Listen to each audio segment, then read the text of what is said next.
Before America became a superpower, before its flag stood for freedom across the world, before the United States even existed, there was control, there was fear, there was an empire. 1 second pause.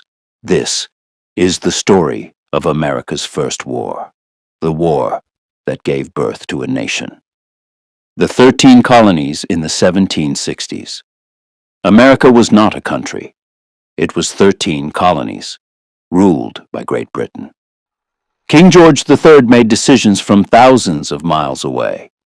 The colonists worked the land, built homes, raised families, but they had no voice in Parliament, no representation.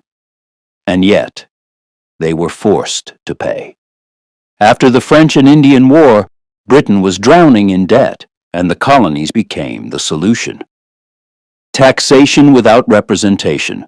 New laws were passed. The Stamp Act, the Townshend Acts, the Tea Act, paper, tea, daily goods, all taxed. The colonists were angry. They asked one simple question. Strong emphasis. How can you tax us without giving us representation? And soon, a phrase echoed through the streets. No taxation without representation. 1 second pause. This wasn't just about money. It was about dignity. The Boston Tea Party, December 16, 1773. A freezing night in Boston Harbor. A group of colonists disguised themselves. They boarded British ships quietly, and one by one, they dumped 342 chests of tea into the dark water. Short pause. It was rebellion, and Britain would not ignore it. The intolerable acts. In response, Britain punished Boston. The harbor was closed. More soldiers were sent. Control tightened. But instead of fear, the colonies united. For the first time, leaders gathered together. They began speaking of something dangerous: independence. The first shot, April 19, 1775. Lexington, Massachusetts. British troops marched to seize colonial weapons. Colonial militia stood waiting. Tension filled the cold morning air. Then, a gunshot echoed. 2 seconds pause. No one knows who fired first, but that single shot became known as the shot heard around the world. The American Revolutionary War had begun. Ordinary men, extraordinary courage. Most soldiers were not trained warriors. They were farmers, blacksmiths, teenage boys. Imagine a young man, just 19 years old. He had never left his small town. He kissed his mother goodbye, picked up his father's old rifle, and stepped into war. He wasn't fighting for riches. He was fighting for an idea: freedom. The Dark Winter, Valley Forge. Winter of 1777, Valley Forge. Snow covered the camps. Soldiers had no proper shoes. Some left bloody footprints in the snow. Food was scarce. Disease spread quickly. Nearly 2,000 men died that winter.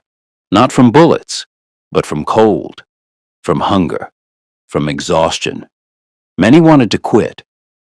But General George Washington stayed with them. He walked among his men, shared their suffering, and refused to surrender. The turning point. Crossing the Delaware, December 25, 1776. The army was weak. Morale was fading. Washington made a desperate decision. On a freezing Christmas night, he led 2,400 men across the icy Delaware River. The wind howled, ice cut against the boats, but they moved forward. At dawn, they attacked British allied Hessian soldiers in Trenton, and they won. It was a small victory, but it changed everything. Hope returned. International support. Then came a major turning point, the Battle of Saratoga. American forces defeated a powerful British army. The victory shocked Europe. France saw potential and decided to help. French soldiers, weapons, and ships joined the fight. Now this was no longer just a rebellion. It was a global conflict, and the balance began to shift. Betrayal war tests. Loyalty. Benedict Arnold was once a hero, brave, respected, but pride consumed him. In 1780, he betrayed the American cause. He planned to hand over West Point to the British for money, for revenge. His plot failed, but his name became a symbol of treason. War was not just fought on battlefields, it was fought inside hearts. The final battle, Yorktown, Yorktown, Virginia. British General Cornwallis believed rescue was coming. He was wrong. American and French forces surrounded Yorktown by land. The French Navy blocked escape by sea. Cannons roared day and night. Smoke filled the sky. The earth trembled beneath explosions.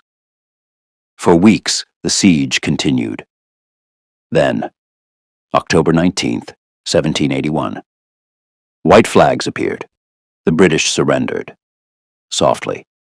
The Empire had been defeated. A new nation. 2 years later, the Treaty of Paris was signed. Britain officially recognized the United States of America. 13 colonies became one nation. It was no longer a dream. It was reality. Closing, slow, emotional, proud. Over 25,000 Americans died in the war. Many never saw the country they helped create. They were not kings, not professional soldiers. They were ordinary people who believed in something extraordinary, because in the end, an idea can be stronger than an empire. 2 seconds pause. And that idea